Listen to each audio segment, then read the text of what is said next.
परमेश्वर कबीर जी ने सृष्टि रचना सुनाई, वो सृष्टि रचना ये दास आपको सुनाएगा। परमेश्वर द्वारा दिया हुआ ज्ञान इस दास के वचनों में।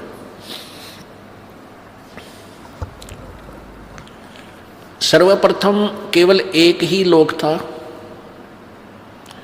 जिसको अकय लोक बोलते हैं, अनामी लोक कहते हैं। उसमें परमेश्वर कबीर जी अकेले थे। उसके बाद उस परमेश्वर ने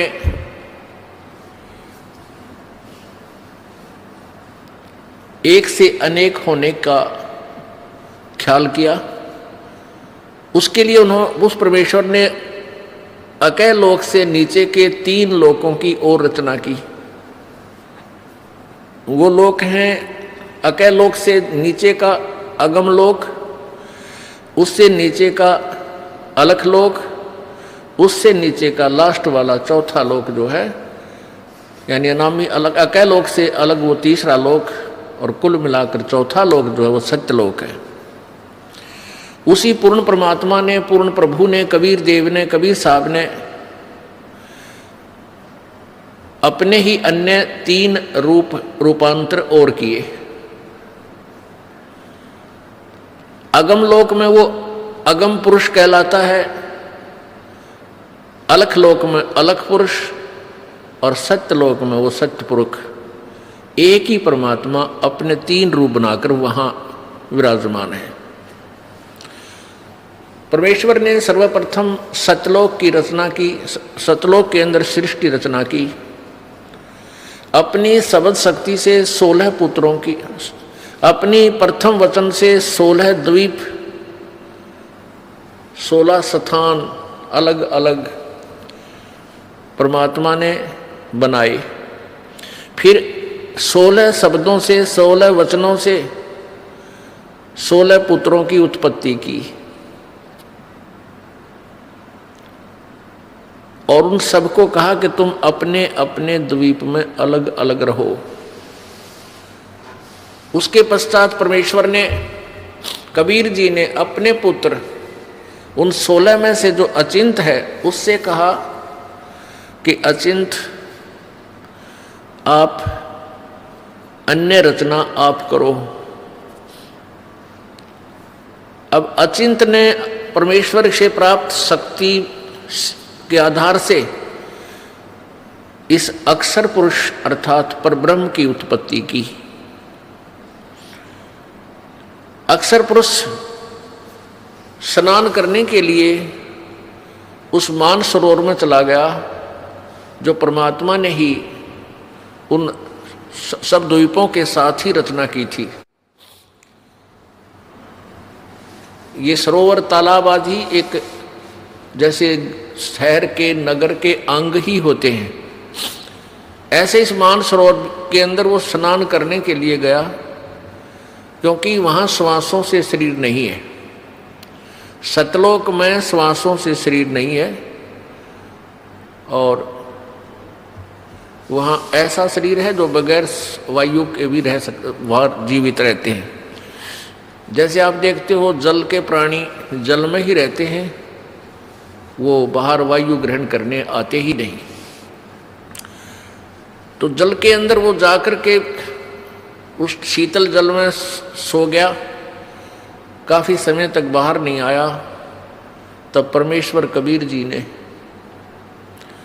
उस पूर्ण ब्रह्म ने, सत्य पुरुष ने, सतलोक के मालिक ने उस सरोवर से जल लिया, उसको अपनी शब्द शक्ति से एक अंडा बना दिया, और एक वचन से उसके अंदर एक आत्मा, अपने ही अंदर से एक आत्मा प्रवेश की।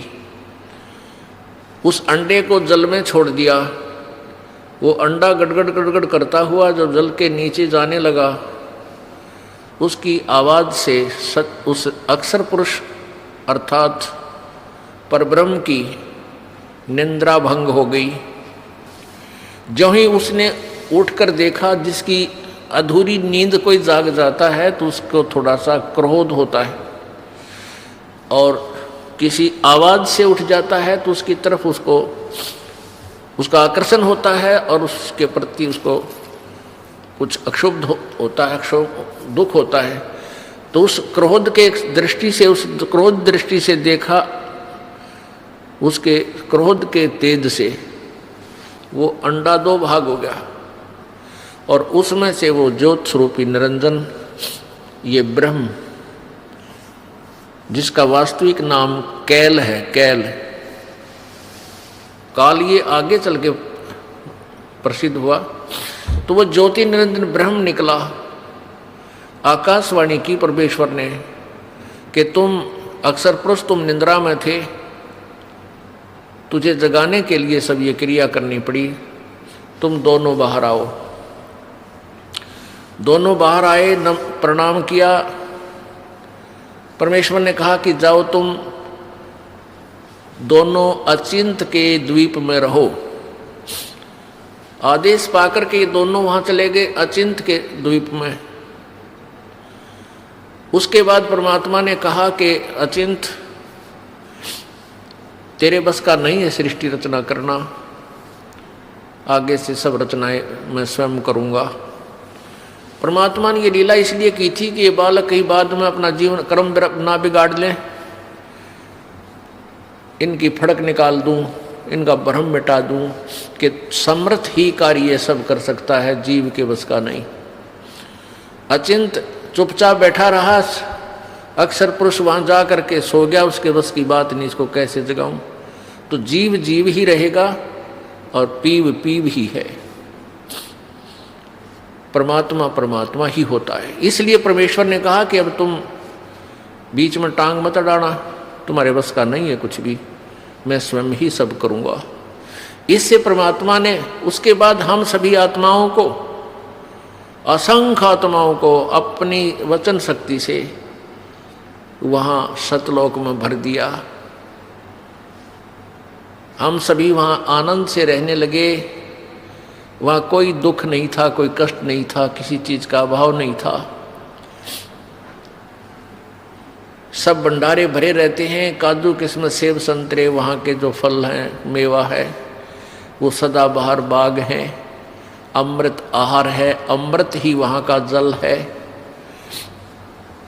और कोई काम नहीं, ये नाड़ी वाला शरीर नहीं, शुक्रम अकायम ऐसनाविरम। वहाँ हमारा जो शरीर है वो बगैर स्नायु का है और ये माता पिता के योग से बने हुई शुक्र से बना हुआ हमारा शरीर नहीं है। तो वहाँ कोई रोग नहीं, कोई बीपी हाई ना, कभी लो नहीं, किसी प्रकार का कोई शुगर नहीं, ना वहाँ कैंसर, ना फेफड़े खराब हो, ना गुर्दे खराब हो, कोई भी कष्ट नहीं, किसी चीज़ का अभाव नहीं, कोई काम नहीं, सुंदर आहार, सदाबहार बाग, हर चीज़ वहाँ उपलब्ध रहती है। चार मुक्ति जहाँ चंपी करती माया होरी दासी, दास गरीब अभय पद पर से वहाँ मिले राम अविनाशी। वहाँ जहाँ जैसे यहाँ की चौथी मुक्ति ब्रह्मलोक में जाना होता है, वहाँ पर अपने पुण्यों के आधार से कुछ दिन स्वर्ग के अंदर वो सुविधाएं जो प्राप्त हैं, जैसे होटल में जाके अपनी ही पूंजी से ये प्राणी सुविधाएं प्राप्त करता है और पूंजी समाप्त होने के बाद फिर अपने कर्म क्षेत्र में आ जाता है जहाँ वो काम करता है। इसी प्रकार स्वर्ग, महास्वर्ग, चौथी मुक्ति जो प्राप्त करते हैं यहाँ की साधना से, वो ऐसा समझो जैसा शिमला के अंदर कोई सेठ साहूकार व्यक्ति, धनी व्यक्ति गर्मियों के दिनों में 2 महीना विश्राम करावे, अपने 20-30 हज़ार रुपये ले जावे और सब अपनी जेब से खाओ पियो मस्ती मारे, बर्बाद करके वापस अपनी फिर दुकान पा बैठे, फिर कर्म करे, फिर पैसे बचावे, अगली गर्मियों में फिर 2 महीने घूमे आवे। ऐसा यहाँ की स्वर्ग, महास्वर्ग अर्थात ब्रह्मलोक तक की उपलब्धि है, प्राप्ति है, का फल है। तो परमात्मा कहते हैं सतलोक के अंदर वहाँ पर ये चारों मुक्ति सदा पड़ी रहे, कभी समाप्त नहीं हो। जो सुख यहाँ कि चौथी मुक्ति प्राप्त प्राणी को है, वहाँ आपका कभी समाप्त नहीं होगा। वो आपके चरणों में इतना सुख सदा रहेगा और सदा था।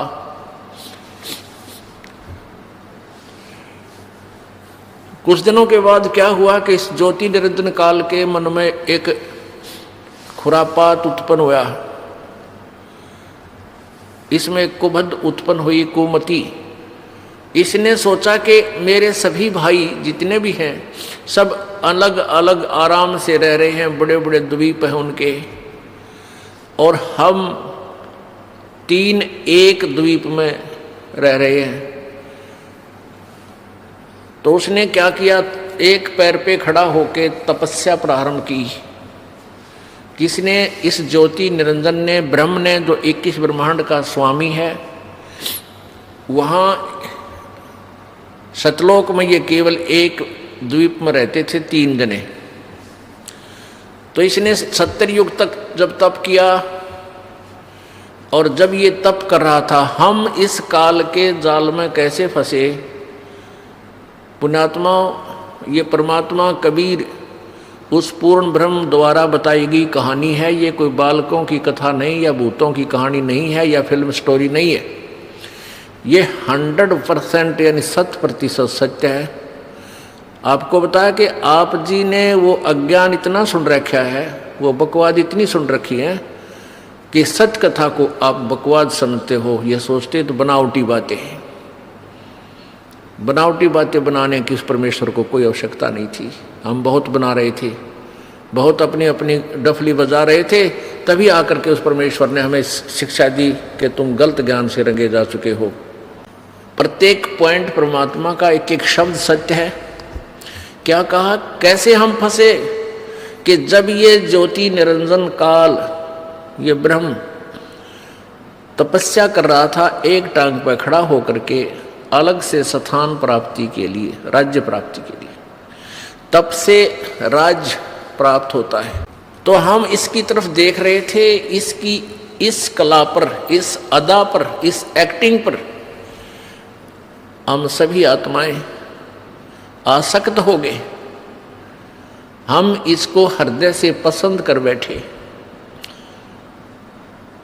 परमात्मा पूर्ण ब्रह्म कबीर जी ने, यानी सत्य पुरुष ने आवाज लगाई, आकाशवाणी की कि बच्चों,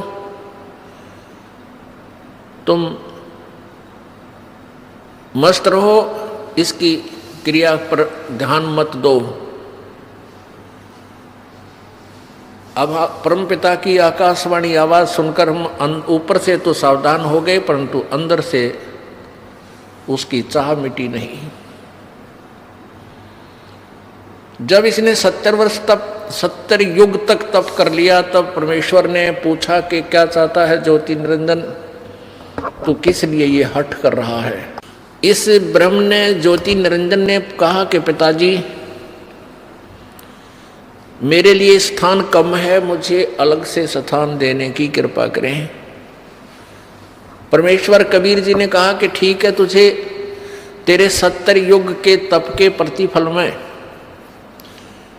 मैं तुझे 21 ब्रह्मांड देता हूं। जैसे एक धनी पिता अपने पुत्र को 21 प्लाट दे दे कि ले भाई, ये 21 प्लाट तेरे हैं। क्यों रोजाना टेंशन पैदा करता है तू, झगड़ा करता रहता है, ले पकड़ अपने 21 प्लाट तू अपने अलग रख।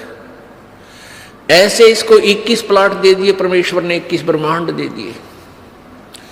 अब ज्योति निरंजन काल ने सोचा, ब्रह्म ने सोचा कि इसमें कुछ कंस्ट्रक्शन करूं, रचना भी हो, खाली प्लाट के काम आओगे। इसने फिर तपस्या प्रारंभ की, 70 युग फिर की, और हम और ज्यादा इस पर आसक्त होते चले गए। परमात्मा रह रहकर हमें समझाने की चेष्टा कर रहे हैं कि तुम अपने मस्त रहो, इसकी इस क्रिया पर ध्यान मत दो। लेकिन हम इतने ढीठ हो गए, अपने परम पिता को भी धोखा देने में नहीं चूके। दूसरी बार जब इसने 70 युग तप किया तो परमात्मा ने पूछा भी, क्या मांगता है तू? जो तू मांग रहा था वो मैंने दे दिया। ज्योति निरंजन ब्रह्म ने कहा कि प्रभु पिताजी, इसमें कुछ रचना की सामग्री देने की कृपा करो। परमेश्वर ने कहा कि ले बेटा, 5 तत्व और 3 गुण प्रभु ने बनाकर अपनी सबद शक्ति से उत्पन्न करके इसको दे दिए। अगले खेल ले, खेल खिलौनों से। अब इसने सोचा भी कंस्ट्रक्शन भी कर लूंगा, फिर अकेले का जी लग गया 21 प्लाटों में, तो संतान भी चाहिए, यानी मेरे साथ कुछ आत्माएं भी हों, मेरे साथी हों, मिलजुल कर वहाँ रहें आराम से। इस दृष्टिकोण से इसने फिर तपस्या की। उस समय इसने 64 युग तक जब तप कर लिया, तब परमेश्वर कबीर जी ने, सत्य पुरुष ने पूछा कि भी ज्योत निरंजन, जो तू मांगता था वो मैंने तुझे दे दिया, जो तूने मांगा वो मैंने तुझे दे दिया, अब क्यों हट कर रहा है, अब क्या चाहता है तू? तो ज्योति निरंजन ने कहा कि पिताजी मुझे कुछ आत्माएं दे दो, मेरा अकेले का जी नहीं लगता, दिल नहीं लग रहा। परमेश्वर ने कहा कि भी बात सुन ले ज्योति निरंजन, ये सभी आत्माएं मेरे बच्चे हैं, मेरा अंश है, क्योंकि मेरे वचन से, मेरे शरीर से ये बाहर आए हैं, उत्पन्न मैंने उत्पन्न किए हैं। ये जीव नहीं दे सकता किसी कीमत पर, किसी भी तेरी क्रिया पर और किसी भी तप से जब से मैं ये नहीं दूंगा, मैं नहीं दे सकता, ये मेरी आत्मा है। उस अंतर्यामी परमात्मा को सब पता था कि ये दूध फट गया, ये सेब खराब हो गए, और सेब खराब हो जाए तो वो सेब सेलर उस सेब को उन सेबों से बाहर दूर फेंक देता है, बाहर फेंक देता, उसको मंडी के खागड़ खाया करें, फिर पातला कुचला, कुत्ते खावें, गधे खावें। तो ऐसे हम सभी आत्माएं उस परमात्मा की दृष्टि से गिर गए, हम पतिव्रता पद से गिर गए, क्योंकि हम इस ज्योत निरंजन को अंतर आत्मा से चाहने लग गए, और पिताजी के कहने के बावजूद भी हमने अपनी चाहत को वापस नहीं किया। पुण्यात्माओं,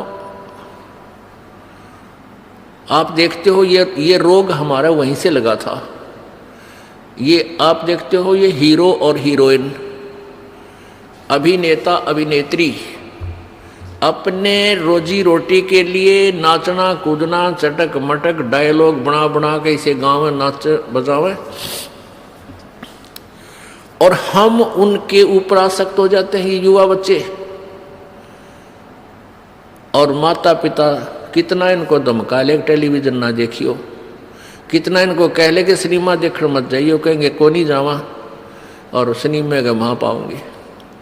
यहाँ इस बरवाला में, हिसार में या कहीं आसपास पता लग जाए युवा बच्चों को कि वहाँ हिसार में कोई अभिनेत्री आई है या कोई अभिनेता, ये नाच कूद करनी है, फिल्मों में कार्य करने वाले ये आया है, तो देखे इनका जम घटे, भगवान इतने इकट्ठे हो जाएंगे, कहाँ से खड़ा है, आधा किलोमीटर दूर से एडी ठाठा देखे जाके वो खड़ा स्टेज पर, वो खड़ी, और लेना एक ने देने दो, सारा दिन धक्के खा के और उल्टे आ जा।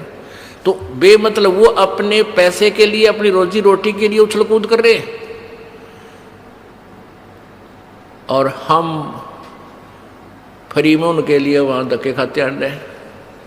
तो ये रोग हमारे वहाँ लगा था।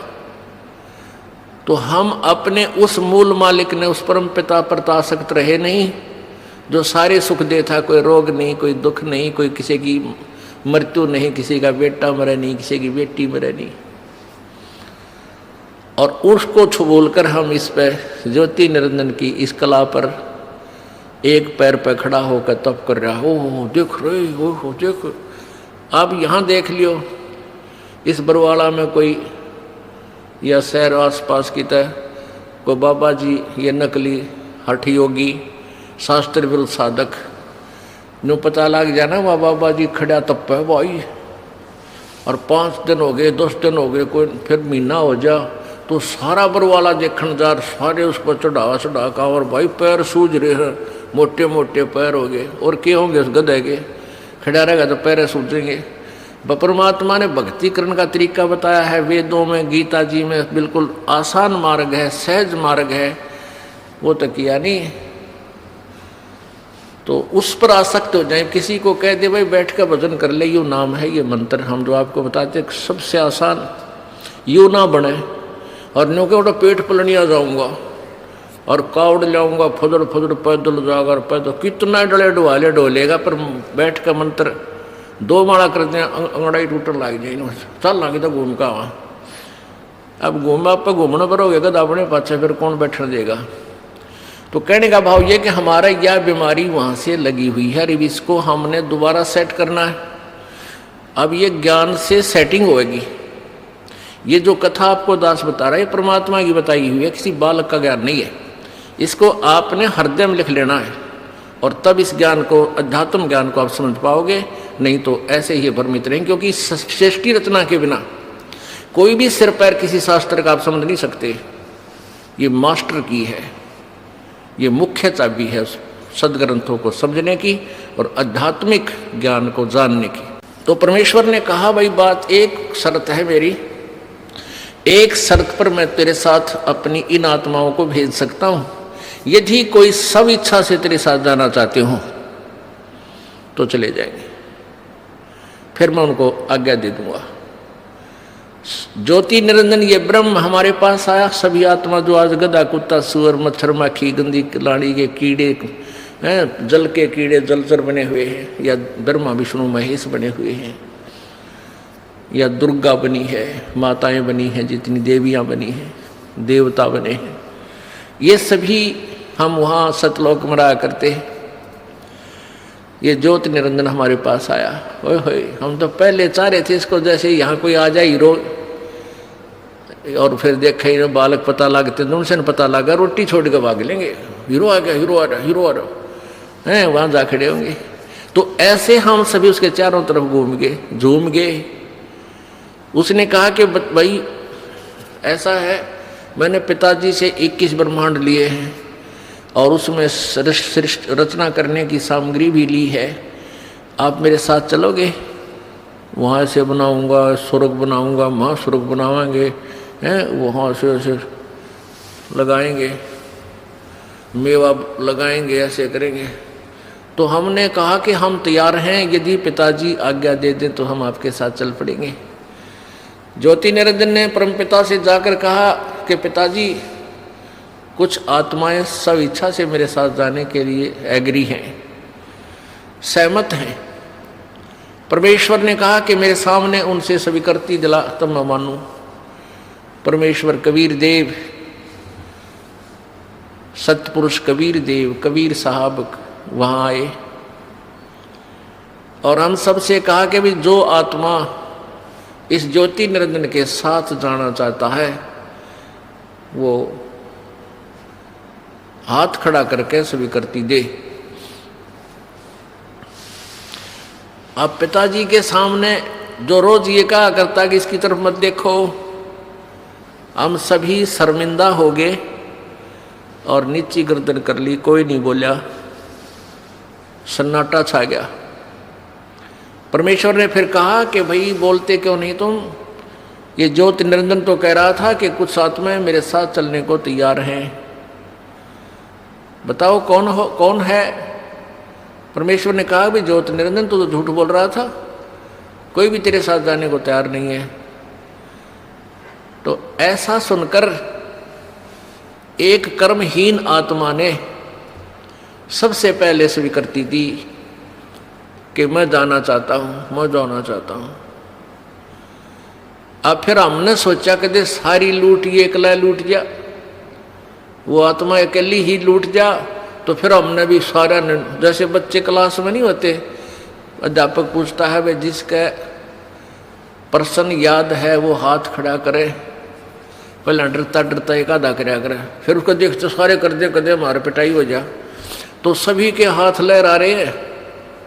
परमात्मा बोले भाई ठीक है, ज्योति निरंजन तू जा अपने ये 21 ब्रह्मांड जो प्लाट थे ये ऊपर ही थे सतलोक के अंदर एक कोने में बहुत दूर। परमेश्वर ने कहा कि तू जा अपने उन प्लाटों में, इन सभी आत्माओं ने जो तेरे साथ जाने की स्वीकृति दी है ये मेरे कंप्यूटर में आ गई, इनकी सब के नंबर, इनको मैं अपने हिसाब से भेजूंगा और तेरे पास ये आ जाएंगे। ज्योति निरंजन चला गया। उस समय परमेश्वर कबीर जी ने उस आत्मा का जिसने सबसे पहले हिम्मत की थी अपने परम पिता से विमुख होने की, उसका एक लड़की रूप बना दिया, एक लड़की का रूप बना दिया, लेकिन उसको स्त्री इंद्री नहीं लगाई परमात्मा ने, बाकी स्वरूप लड़की का बनाया। इसमें भी कोई राज था दाता का। ये देखना चाहते थे कि ये नीच आत्मा ये निरंजन कितना और गिरावट में आता है, और हम सभी आत्माओं को सूक्ष्म रूप बनाया, बीज रूप, और दुर्गा के शरीर में अपने वचन शक्ति से प्रवेश कर दिया। जैसे आप देखते हो कि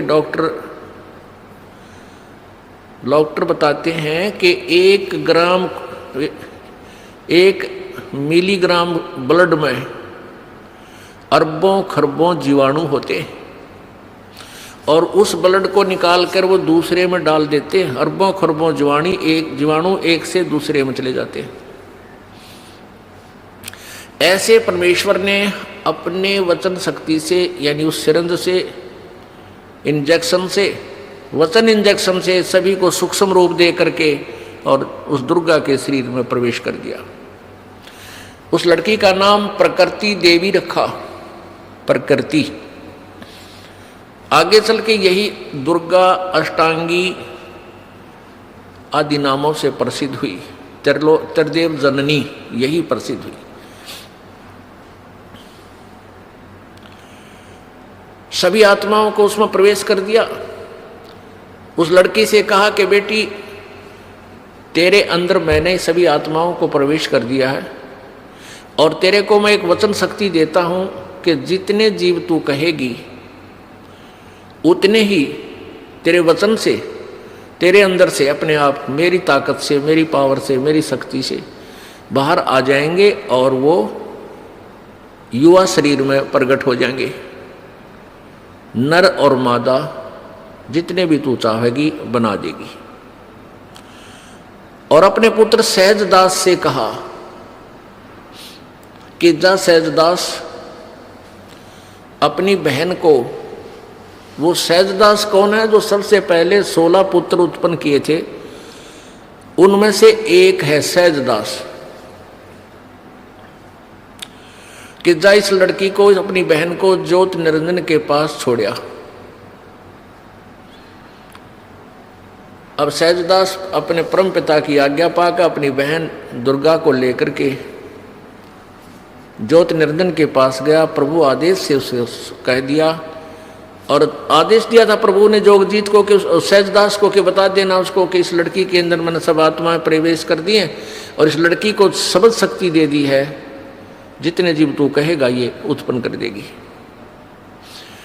सहजदास ने जाकर के ज्योति निरंजन से कहा कि परमेश्वर ने, पिताजी ने सभी जीवात्मा जो तेरे साथ आना चाहती थी सबको सूक्ष्म रूप दे करके बीज रूप में और इस लड़की में प्रवेश कर दिया है, और इसको शब्द शक्ति दे दी है कि जितने जीव ये तू चाहेगा ये उसी से मैं उत्पन्न कर देगी, नर और मादा। ऐसा कहकर के जो सहजदास वापस आ गया, वहां दुर्गा यानी ये प्रकृति और वो काल ज्योति निरंजन दोनों रह गए। अब युवती होने के कारण लड़की का रंग रूप निखरा हुआ था, और ज्योति निरंजन के अंदर ये काम वासना का अंकुर फूट गया। उस युवा लड़की को देखकर इसके अंदर दुर्विचार उत्पन्न हुए। लड़की के साथ दुर्व्यवहार करने की चेष्टा की, उसके साथ बदतमीजियां प्रारंभ की। दुर्गा समझ गई कि इसकी नीयत में दोष आ चुका है। प्रकृति देवी ने कहा कि ज्योति निरंजन मेरी एक अर्ज सुन ले, तू ये पाप मत कर, तू मेरा बड़ा भाई है, मैं तेरी छोटी बहन हूँ। तू पहले परमात्मा ने अंडे से उत्पन्न किया, उसके बाद हमारी उत्पत्ति की। और बहन भाई का ये नाता, ये दुराचार महाघोर पाप होता है, ऐसा जुल्म मत करें। अब ज्योति निरंजन ने एक नहीं सुनी उस देवी की, हर संभव यातना भी उसने कैंसिल कर दी, रिजेक्ट कर दी। तब दुर्गा ने सोचा कि अब तेरी इज्जत के बचाव का कोई विकल्प नहीं बचा। तब उसने अपना सूक्ष्म रूप बनाया, और जो ही उसने बकवादों के लिए मुंह खोल रखा था, अभद्र तरीके थे, उसके मुख के माध्यम से और पेट में पहुंच गई। वहां से प्रार्थना की, हे पिताजी, हे सत्य पुरुष, मेरे साथ ऐसे ऐसे इस ज्योति निरंजन ने बदतमीजियां की, मेरे साथ ये दुष्कर्म करना चाहता था, मैंने इसके पेट में शरण ली, मेरी रक्षा करो। तब परमात्मा, मालिक को मालूम था कि न के टिड्डे देगा यो, आज तक प्रसन्न हो गए इसके साथ जाने के लिए, बैठ लिए इसकी रेल में, आगे देखो क्या जुल्म करेगा इनके साथ। पता था परमेश्वर को। तो परमात्मा पूर्ण ब्रह्म स्वयं ही अपने पुत्र जोगजीत का रूप धारण करके और वहां प्रकट हो गए इस काल के लोकों में। ये ऊपर ही थे सतलोक में। वहां जाकर कहा कि ज्योति निरंजन सुन ले आदेश परमपिता का। परमपिता बोल ही रहे थे, आज से तेरा नाम काल होगा। 1,00,000 मानव शरीरधारी प्राणियों का तो नित सूक्ष्म शरीर से का तो नित आहार करेगा। 1,00,000 मानव शरीरधारी प्राणियों से निकले उस गंध को तू नित खाया करेगा, और 1,25,000 उत्पन्न करेगा। और आज से तुम्हें यहां से निष्कासित कर किया जाता है, चले जाइयो यहां से तुम दोनों के दोनों। अब दुर्गा ने जुल्म किया, सबसे पहले ये स्वीकृति दी, अपने परमपिता से नाता तोड़ा, इस दुष्ट के साथ जोड़ा। तो हम अपने परमपिता के हृदय से गिर गए, हम पतिव्रता पद से गिर गए, हम व्यभिचारी बन गए। तो परमात्मा ने 21 ब्रह्मांड समेत 21 ब्रह्मांड सहित दुर्गा और काल सहित उन सबको वहां से निष्कासित कर दिया। इसका वहां से विमान चला। 21 ब्रह्मांड ऐसे चल पड़े जैसे विमान चलता है मालिक का आदेश पाते ही। और सतलोक से 16 शंख कोश की दूरी पर 16 शंख कोश की दूरी पर आकर के ये ब्रह्मांड यहां से फिर इन्होंने परिक्रमा शुरू करती। अब यहां चक्कर काट रहे हैं 16 शंख कोश की दूरी पर, नील पद्म शंख। अब गणित की रीति से इसको ऐसे जान सकते हैं जैसे 1000, 10,000, लाख, 10 लाख, करोड़, 10 करोड़, अरब, 10 अरब, खरब, 10 खरब, फिर नील, 10 नील, पद्म, 10 पद्म, फिर शंख, यानी 16 शंख कोश की दूरी पर। एक कोस में लगभग 3 किलोमीटर होते हैं। 48 शंख किलोमीटर दूर आ गए। पुण्यात्माओं, अब इस काल ने सोचा कि मुझे जो सजा मिलनी थी वह मिल गई, अब मैं मनमानी करूंगा। अब उसने दुर्गा के साथ फिर वही लड़की को उसके पेट से निकाल दिया परमात्मा ने। वहीं दुर्गा को इस ज्योति निरंजन के पेट से अपनी शक्ति से निकाल दिया। इसका पेट चीर का ऑपरेशन करके, वचन से ऑपरेशन हो जाता है परमात्मा का, वचन से ही सारे ब्रह्मांड बन जाते हैं। अब इस काल ने फिर ज्योति निरंजन ने फिर दुर्गा के साथ बदतमीजी की।